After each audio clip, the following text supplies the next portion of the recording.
the head of our health desk, has put together the following feature focusing on Buruli ulcers and yours and how it is impacting a village in the Wasa and Menfi East municipality of the Western region.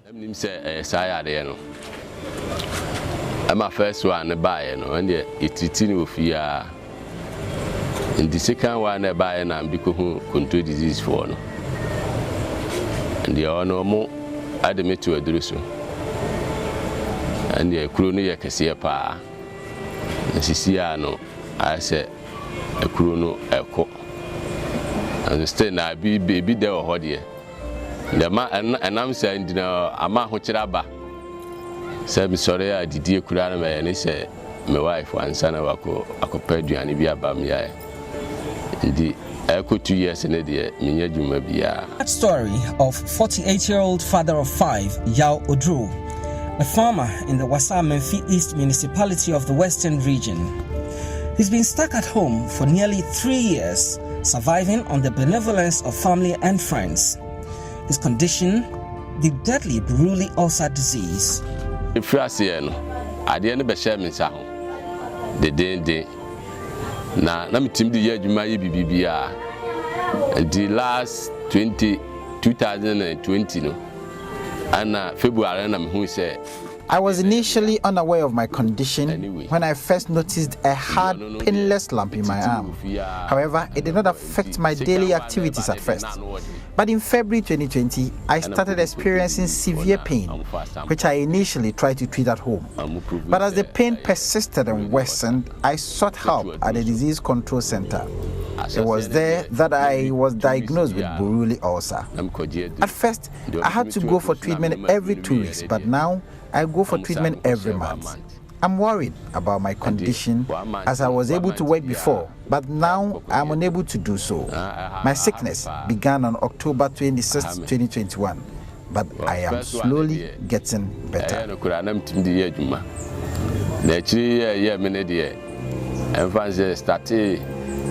Last year, October 26th, still na a crony da edaswo. Na sisi ade eko. Sabi ntimi nya dwuma.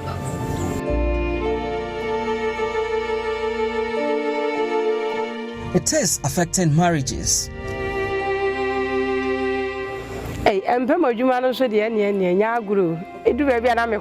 The sickness has affected our sexual life, but my husband is doing well thanks to God's grace. I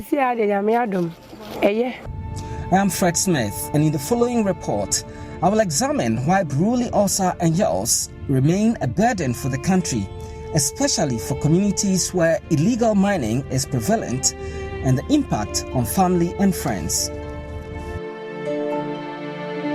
Buruli ulcer is reported in over 33 countries in Africa, the Americas, Asia, and the Western Pacific. Africa has the lion's share of the world's Buruli ulcer burden, with more than 95% of all cases recorded in the last decade. Ghana, Benin, Cote d'Ivoire, and Cameroon are the foremost endemic nations.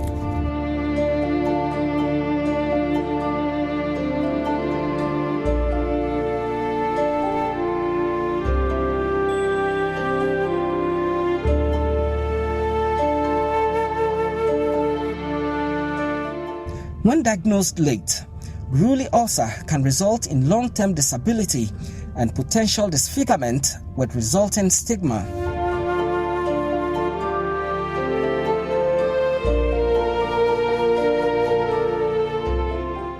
Esuja Krobo is one of the mining communities in the Wasa Menfi East municipality of the Western region, where families are feeling the impact of the disease on their relatives.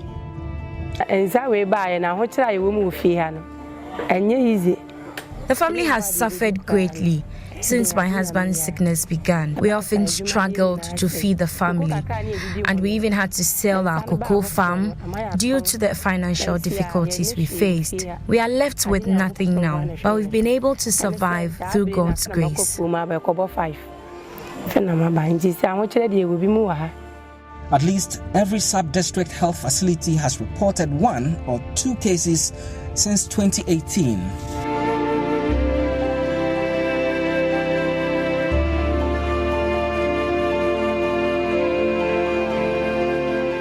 The Wasa-Amenfi East Municipality of Ghana's Western region has recorded 46 confirmed Buruli ulcer cases and 253 confirmed yaws cases since 2018. Majority of it have already been fully treated. The challenge for health officials, though, is the superstition attached to the disease. Mostly these people who are being affected, they start with superstition. They go to these spiritual healing camps. Some too, they bathe in this faith-based camp, praying that maybe somebody is causing this disease. And some too, they go to these local healers which concoct it with a lot of herbs and put the ulcer into contamination. So by the time they report to the health facilities, already the condition become worse.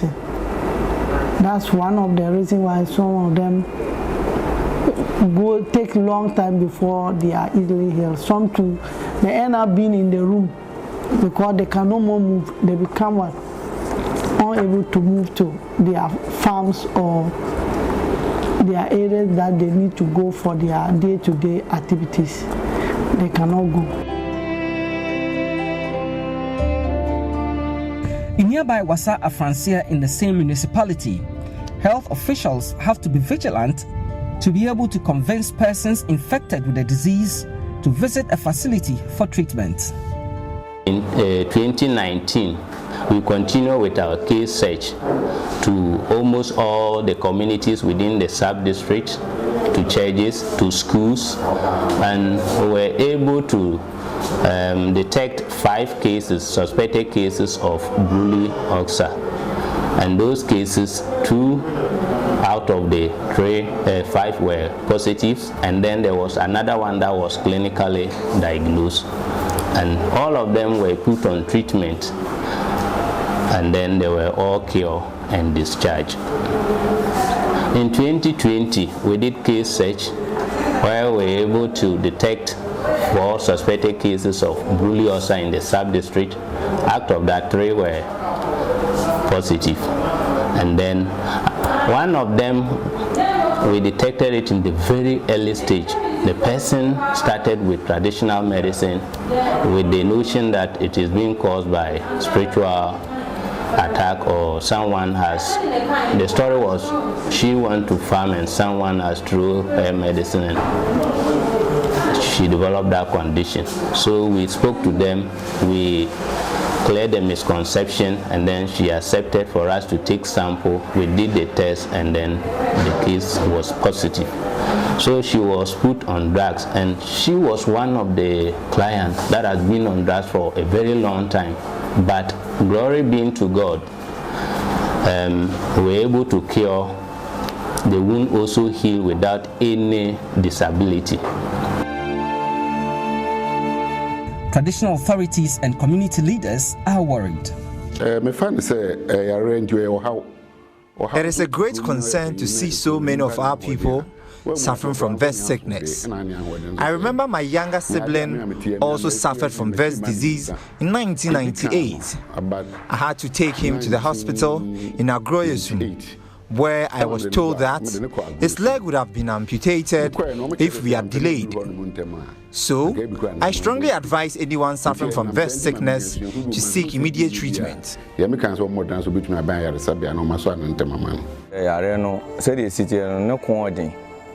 The sickness is a chronic disease that primarily affects people living near water bodies. This is true for many people in our town, as several have been affected by this disease. 2 of my brothers have been especially affected, but by God's grace, others have recovered from the same sickness.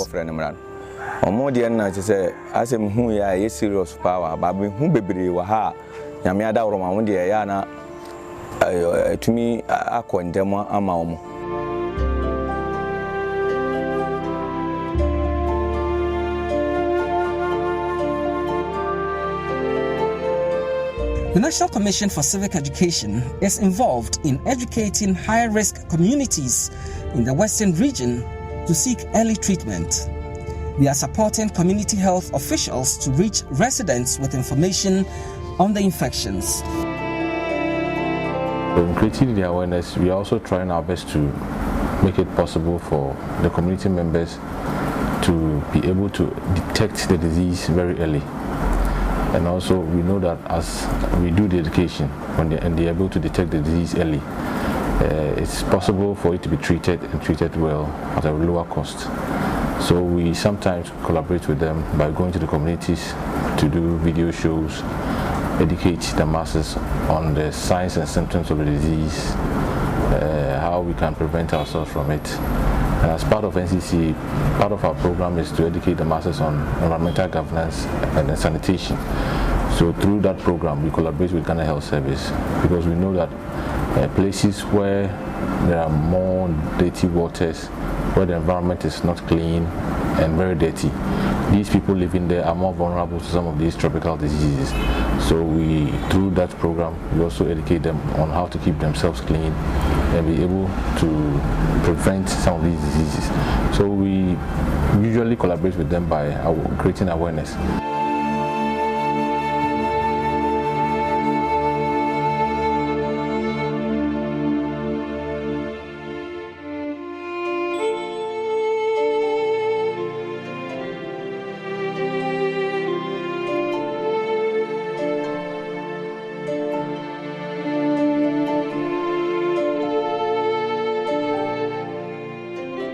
Officials of the National Buruli Ulcer Control and Eradication Program are worried that the already bad situation is being made worse by the intense illegal mining activities going on in parts of the country. If this is happening here, in fact within 10 days, we had confirmed about 150 cases of yours, the villages that we visited. And normally you can work 3 months, you even get 100 if you are looking for cases from village to village under normal circumstances. 150 cases within a few communities. It's an alarming case. And it's the Galamsey, the community, supposed community mining, because I don't know whether it's the one that they've been permitted to do, but they are doing it in the communities. And the whole water bodies are muddied. And with the Galamsey, you slow down the flow of the river. And so we now have yours, immediately yours will be there, but Buruli Ulcer will follow. And we know in the mining areas in the western region, western north, we have so many Buruli Ulcers. And now with Galamsey, the incidence is going up. As for Buruli Ulcer, we know that Galamsey, mining and sand mining activities do increase them. But so we are seeing them. So I wasn't surprised so much. But with the yours, I wasn't expecting that many yours. And then I realized that it was the water, that they don't have water. And once they don't have the water to bath, with yours, if you don't have water, the cases will go up. So that explains it. So if this is how the Galamsey, I hadn't seen some before that serious. If this is how it is in the communities, sitting here, it's not a pleasant thing for me, because let's give ourselves the next 10 years. We are going to see the cockrab that we were seeing some 50 years ago. Yes, we are going to see them.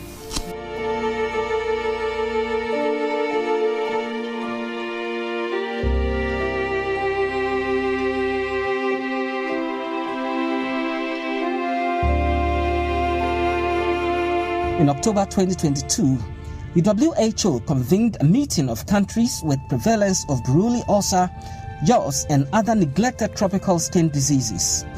That meeting has given rise to what the WHO calls the integrated approach to dealing with NTDs. The strategy is to bring together all aspects relating to the treatment and management of skin NTDs, from the training of healthcare workers to fighting the stigma, discrimination, and socioeconomic disadvantages that so often compound the clinical aspects of the infection.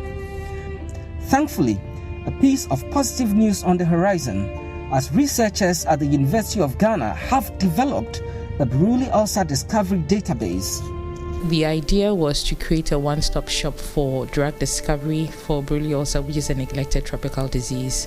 Now, the problem is that there are scattered pieces of research on possible drug targets or on possible drugs that can be used to treat Buruli Ulcer, or research that has sort of investigated potential plant supplements or natural products that can cure Buruli Ulcer. But these are all scattered across literature.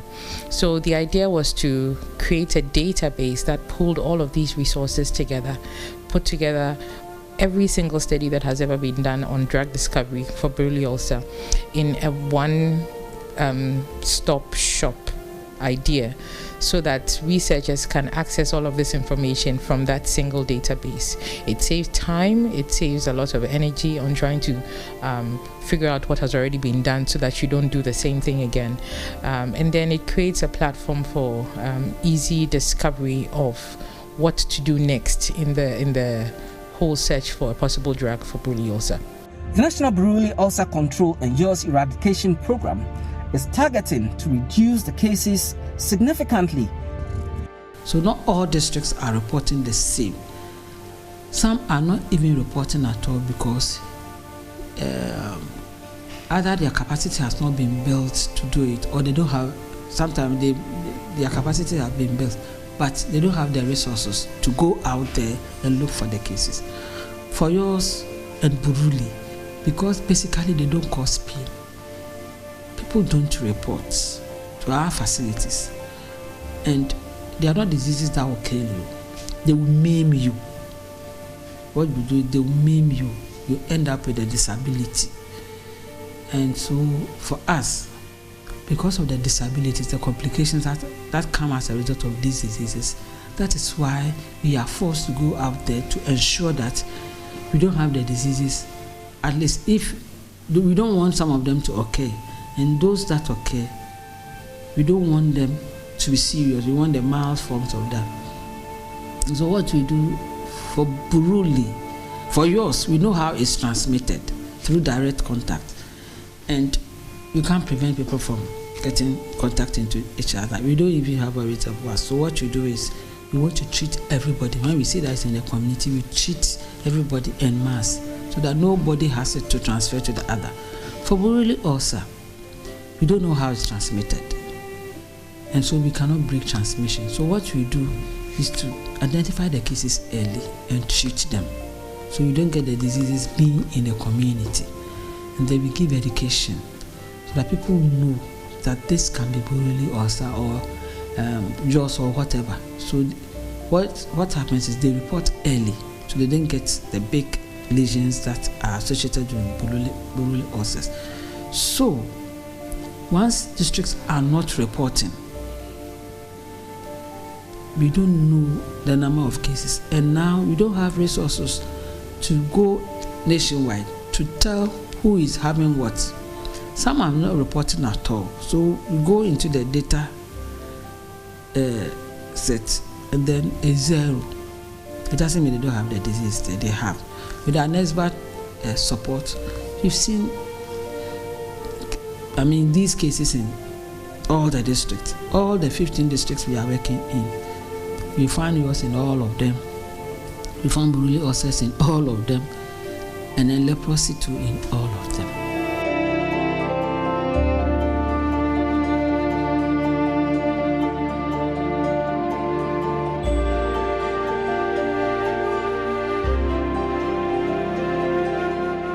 Sarah has now gained knowledge about the disease and wants to educate her family and friends about it. Her key message: get early treatment to increase your chances of avoiding deformities. For now, she can only look forward to the day her husband gets fully healed.